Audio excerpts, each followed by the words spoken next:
নমস্কার, আমি জিতু রায়, হিন্দু বিবাহ নিবন্ধক, মুন্সিগঞ্জ সদর ও গজারিয়া উপজেলা। আমি এই সেক্টরটিতে বেশ কয়েকদিন যাবৎ কাজ করতে গিয়ে একটি অভিজ্ঞতার সম্মুখীন হয়েছি। এটি আপনাদের সঙ্গে আজকে শেয়ার করবার জন্য উপস্থিত হয়েছি। আমার এই ইউটিউব চ্যানেল এবং ফেসবুকে যারা আমার সঙ্গে যুক্ত আছেন, বিভিন্ন সময়ে মুন্সিগঞ্জ জেলার বাইরেও অনেক হিন্দু ভাই বোনেরা আমার সঙ্গে ফোনে কথা বলেন, ফেসবুকে যোগাযোগ করেন। আমি চেষ্টা করি আমার অবস্থান থেকে তাদেরকে সঠিক তথ্যটি দেওয়ার জন্য।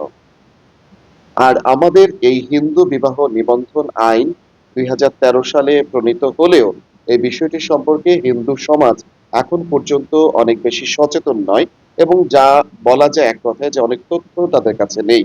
এটি অবাক বা অস্বীকার করার কিছুই নেই, কেননা হিন্দু আইন অনুযায়ী বা হিন্দু রীতিতে আমরা কিন্তু এখন পর্যন্ত আমাদের এটি যেহেতু চুক্তি নয়, এটি আমাদের ধর্মীয় এবং সামাজিক একটি বন্ধন। এই বন্ধনটি আমাদের বিভিন্ন ক্ষেত্রে কিন্তু এখন পর্যন্ত মজবুত অবস্থানে রয়েছে। কিন্তু তারপরেও নানাবিধ সামাজিক কর্মকাণ্ড, রাষ্ট্রীয় বিভিন্ন কার্যক্রমের ক্ষেত্রে একজন হিন্দু নরনারীকে কিন্তু তাদের হিন্দু বিবাহটি নিবন্ধন করতে হয়, এবং সেই কাগজপত্রগুলো দিয়ে তারা বিভিন্ন কাজে ব্যবহার করেন। বিশেষ ক্ষেত্রে বিদেশ গমনের ক্ষেত্রে, তার পরবর্তীতে দেশের মধ্যে বিভিন্ন ভোটার আইডি কার্ড সংশোধন, পাসপোর্টে ম্যারিটাল স্ট্যাটাস প্রমাণ করবার জন্য তাদের এই কার্যক্রমগুলোর জন্য হিন্দু বিবাহ নিবন্ধন প্রয়োজন হয়। আর এই কাজগুলো করবার জন্য বিভিন্নভাবে তারা যখন হিন্দু বিবাহ নিবন্ধককে খুঁজতে যান, তখন নানা ধরনের সমস্যায় পড়েন। কেননা এই ব্যাপারটি তাদের কাছে জানা নেই বলে তারা কিন্তু জানেন না তার উপজেলাতেই একজন হিন্দু বিবাহে রেজিস্টার হয়েছেন। তো এই কাজগুলো করতে গিয়ে আমি যেটি লক্ষ্য করেছি, নানাভাবে মুন্সিগঞ্জের বিভিন্ন নরনারী পুরুষ আমাদের ভাই বোনরা কিন্তু আহ প্রতারিত হচ্ছেন। এই প্রতারণা থেকে বাঁচার জন্য আমি আপনাদেরকে নির্দিষ্ট কিছু তথ্য দিয়ে রাখছি। আপনারা যারা জানেন, আমাদের এই ভিডিওটা যারা দেখছেন বা দেখবেন, তারাও আপনারা অন্যদেরকে কিন্তু এই প্রতারণা থেকে সাবধান করতে পারেন। যে একজন হিন্দু বিবাহ রেজিস্টার ছাড়া এই রেজিস্ট্রেশনটা করে দেওয়ার ক্ষমতা আর কারণেই গণপ্রজাতন্ত্রী বাংলাদেশ সরকার প্রত্যেকটি উপজেলায় এভাবে নির্ধারিত করেছে, যেসব উপজেলায় হিন্দু বিবাহ রেজিস্টার নেই, আপনি অবশ্যই আপনার পার্শ্ববর্তী জেলার উপজেলার রেজিস্ট্রারের সঙ্গে যোগাযোগ করবেন। তো এখন পর্যন্ত মোটামুটি সব জায়গায় কিন্তু রেজিস্ট্রেশন হচ্ছে। তো এই ক্ষেত্রে আমরা লক্ষ্য করছি যে মুন্সিগঞ্জে বিশেষ করে আমার কাছে স্পষ্ট ভিডিও এবং অডিও রয়েছে। আমি এই কাগজপত্রগুলো বা এই যে এই ধরনের ফেক সার্টিফিকেট গুলো লক্ষ্য করেছি। অবাক করা বিষয় হচ্ছে, একজন রেজিস্টার নয় এমন নাম, সিল, স্বাক্ষর সবকিছু ব্যবহার করে ভুল তথ্য দিয়ে একজন পরিচিত নয় বা বিবাহ হয়েছে কি হয় নাই, স্বামী বা স্ত্রী কিনা, এমন অনেক ঘটনা কিন্তু আমার কাছে রয়েছে। যে আমরা দুইটা কাগজ দিয়েছিলাম পাসপোর্ট অফিসের সামনে, মুন্সিগঞ্জ জেলা আঞ্চলিক পাসপোর্ট অফিসের সামনে দুইজন দালালকে আমরা কিন্তু নিশ্চিত করতে পেরেছিলাম। আমাদের হাতে যখন এই সার্টিফিকেটটি আসে, ভুয়া সার্টিফিকেটটি, তখন আমরা যখন এখানে কিছু অসঙ্গতি লক্ষ্য করতে পারি, যে একজন রেজিস্ট্রার হিসেবে নামটি ভুয়া, তথ্যগুলো ভুয়া, ২০১৬ সালে রেজিস্ট্রেশনটা তিনি ২০২৬ সালে স্বাক্ষর করে দিচ্ছেন, এবং এগুলোকে আবার নোটারি পাবলিক করছেন একজন বিজ্ঞ আইনজীবী। এইটি যখন আমরা জানতে পারি, তখন আমরা কৌশল প্রয়োগ করে তখন একেবারে অপরিচিত দুইজন, একজন পুরুষ একজন পুরুষ এবং একজন নারীর ভোটার আইডি কার্ড নিয়ে আমরা কিন্তু সেই দালালের ফোন নাম্বারে ফোন করি এবং হোয়াটসঅ্যাপে যোগাযোগ করি। তিনি আমাদেরকে আশ্বাস দেন যে এই সার্টিফিকেটটি তিনি ঘন্টা খানেকের মধ্যে করে দিবেন, এবং অবাক করা তথ্য হচ্ছে সত্যি ঘন্টা খানেকের মধ্যেই এইটি করে দেন। সম্পূর্ণ ভিডিও এবং সবকিছু আছে, সেগুলো আমরা পরবর্তীতে ধাপে ধাপে আপনাদেরকে দেখানোর ব্যবস্থা করব এবং আইনানুগ প্রক্রিয়ার মাধ্যমে সেগুলো ব্যবস্থা করব। আমার স্পষ্ট বার্তা হচ্ছে, কোর্ট প্রাঙ্গণে, মুন্সিগঞ্জ জেলা কোর্ট প্রাঙ্গণ এবং আঞ্চলিক পাসপোর্ট অফিস সহ বিভিন্ন সরকারি দপ্তরগুলোর সামনে, নির্বাচন অফিসের সামনে, উপজেলা অফিসের সামনে মানুষ যখন বিভিন্ন কাজের জন্য এখানে যায়, তখন তাদের এই ম্যারিটাল স্ট্যাটাসটাকে প্রমাণ করবার জন্য তাদের যখন এই আহ, নিবন্ধন প্রয়োজন হয়, তখন তারা তথ্য জানেন না। তথ্য না জানার কারণে এই দালালদের খপ্পরে পড়ে যায়। দালালরা যখন তাদের কাছ থেকে বড় অঙ্কের টাকা হাতিয়ে নেয়, এত বড় অঙ্কের টাকা হাতিয়ে নিয়ে তারপরে তাদেরকে ঘন্টা খানিকের মধ্যে একটা সার্টিফিকেট প্রদান করে বা একটা কাগজের মধ্যে দিয়ে দেয়, তখনই তারা যখন এগুলো বিভিন্ন দপ্তরে প্রদান করেন, তখন কিন্তু তার কাজটা হয় না। কেননা এগুলোর কোনো নথি নেই, সরকার কর্তৃক এইগুলোর কোনো নিবন্ধন হয়নি।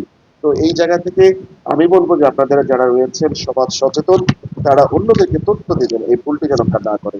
আমি যদি দেখাতে চাই, এই যে আমি একটা রেজিস্ট্রেশন যেটা করেছি, সেটা রেজিস্ট্রেশনটাতে আসলে কি থাকে, সেটা যদি আপনাদেরকে একটু ধাপে ধাপে দেখানোর চেষ্টা করি। আহ, এখানে আমার দুজন ভাই বোনের রেজিস্ট্রেশনটা রয়েছে, যে রেজিস্ট্রেশন কপিটা, পাশাপাশি তাদের এখানে তাদেরকে যে সার্টিফিকেটটা প্রদান করা হয়েছে, এই সার্টিফিকেটটা আমি ছবিটা দেখে দিচ্ছি, ব্যক্তিগত কারণে তাদের তথ্যটা না দেওয়াই ভালো। সার্টিফিকেট কপিটা আমরা এখানে দিই এবং সেখানে তাদের বিয়ের দিন ফর্ম সমস্ত কিছু তথ্যগুলো দেয়া থাকে, এবং একই সাথে আমরা তাদেরকে আরো একটি বাংলায় নকলনামা প্রদান করে থাকি। এই নকলনামাটিতে তাদের বিভিন্ন তথ্য দেয়া থাকে, কবে কখন কোথায় বিয়ে হয়েছে, কারা ছিল সাক্ষী, এই সমস্ত তথ্যগুলো এখানে দেয়া থাকে। তার পরবর্তীতে আমরা তাদেরকে যেভাবে সহযোগিতা করি, তাদেরকে স্বরাষ্ট্র এবং পররাষ্ট্র মন্ত্রণালয়ের অনলাইন ভিত্তিক যে অ্যাপোস্টিলটা রয়েছে, এই তথ্যগুলোকে, এই কাগজগুলোকে অনলাইনে পাওয়ার জন্য, বিদেশে যাওয়ার জন্য বা বিভিন্ন কাজে ব্যবহার করার জন্য অনলাইন একটা অ্যাপোস্টিল দরকার হয়, সেটা আবেদন করে দেই। এবং সেটা যখন যাচাইয়ের জন্য মন্ত্রণালয় থেকে জেলা রেজিস্ট্রি অফিসে যায়, তখন কিন্তু আমরা আমরা যে কাজটা করি, যে জেলা রেজিস্ট্রি অফিসে কিন্তু আমরা নিবন্ধকরা সরাসরি উপস্থিত হই। এবং এই যে সরকার কর্তৃক আমাদের রেজিস্ট্রেশনের জন্য যে বইটা দেওয়া হয়েছে, এই বইটা কিন্তু আমরা নিয়ে যাই। যে বইটাতে আমরা রেজিস্ট্রেশনটা করেছি, সেটা সঠিক হয়েছিল কিনা জেলা রেজিস্ট্রারের পক্ষ থেকে তার কর্মকর্তারা যাচাই বাছাই করবেন, এবং এই যে কাগজপত্রগুলো অনলাইনে দেওয়া হয়েছে সেগুলির সাথে, এই মূল কাগজপত্রগুলোর সাথে মিলছে কিনা, তারপরে তারা এটিকে ছাড় দেন। তারপরে এই অ্যাপোস্টিলটা কিন্তু মন্ত্রণালয় থেকে আমরা পেয়ে থাকি। তারপরে এইগুলো তাদেরকে হাতে বুঝিয়ে দিই।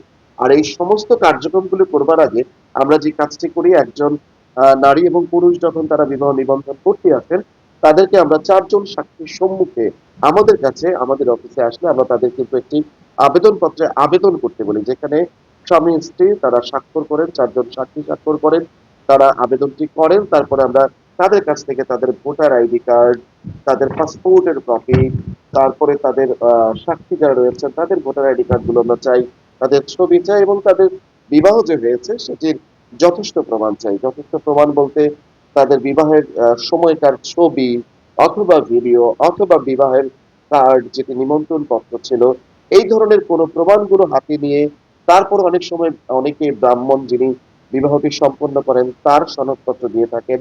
সেগুলোকে নিশ্চিত হবার পর আমরা যখন বুঝি যে এই বিবাহটি বৈধ বিবাহ ছিল এবং তারা এখনো সংসার করছেন, তার পরবর্তীতে আমরা তাদেরকে রেজিস্ট্রেশনটি করে দিই।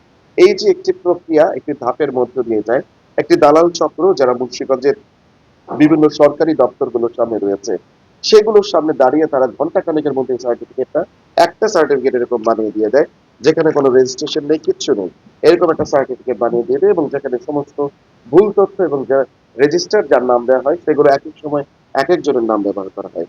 তো এইরকম পরিস্থিতিতে যেন কেউ না পড়েন, এর জন্যই আমরা সচেতন করছি, অনুরোধ করছি এই ধরনের মানে অনৈতিক কর্মকাণ্ড থেকে নিজেদেরকে বিরত রাখবেন, এবং প্রয়োজনে আপনারা অন্যদেরকে তথ্য প্রদান করবেন। আমি নিচে কমেন্ট সেকশনে আমার অফিসের ঠিকানা, mobile number, Facebook, YouTube page সহ বিভিন্ন তথ্যগুলো প্রদান করেছি আপনাদের সকলের জন্য সেবা প্রদান করবার জন্য।